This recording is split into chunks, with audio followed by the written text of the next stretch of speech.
Now, there are two ways to add locations to the Stormpulse map. In this first example, we're going to add a location by searching for it.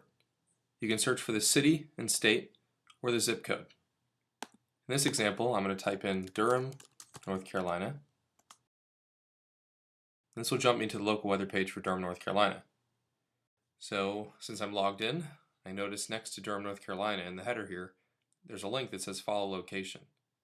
If I click Follow Location, I'm now following weather for the location of Durham, North Carolina, and I can look for it in the Quick List drop-down menu at the top left.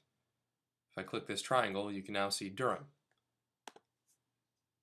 which means I can jump to the local weather page for Durham now. And you'll also notice that Durham now has a green triangle next to it, which means it's one of the locations that I'm following with my account. And that's how you add a location to the map with search. Now there's another way to add a location to the map, and that's by manually entering the latitude and longitude. This one's a little bit more complex. What you need to do is go over to Account at the top right hand corner, then click Manage Locations and Alerts, and here you'll see a list of the locations we're following.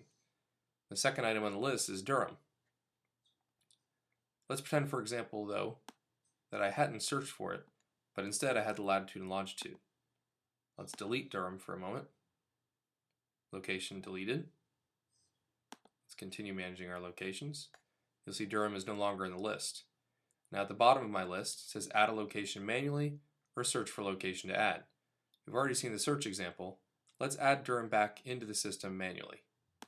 Now by manually, what we mean is adding it with the latitude and longitude. I copy the latitude and longitude, so I'm going to paste back in here, latitude and longitude that I want to use. Now in Stormpulse, latitude and longitudes are entered as decimal.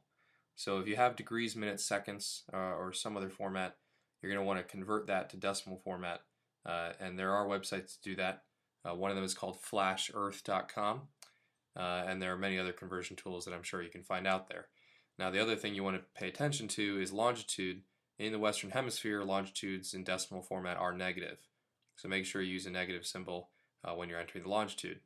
Now for location name, because I'm entering it manually, I could just put Durham, but since this is an example where you're adding this maybe because it's not just a city that's well known, that you can find by searching, but this is maybe a special facility just outside of Durham that you want to label because your company has operations there.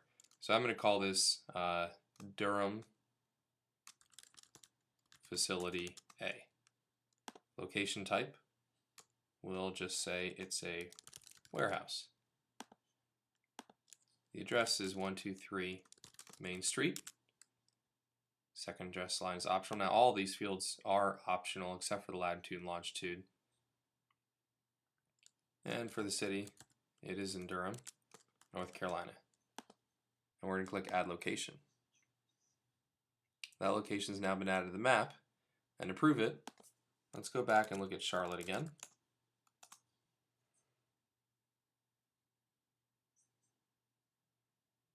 And now we also see that it doesn't just say Durham, it actually says Durham Facility A, which is under a severe thunderstorm watch. Now I can also click this drop-down menu again, and we now see Durham Facility A in the drop-down list.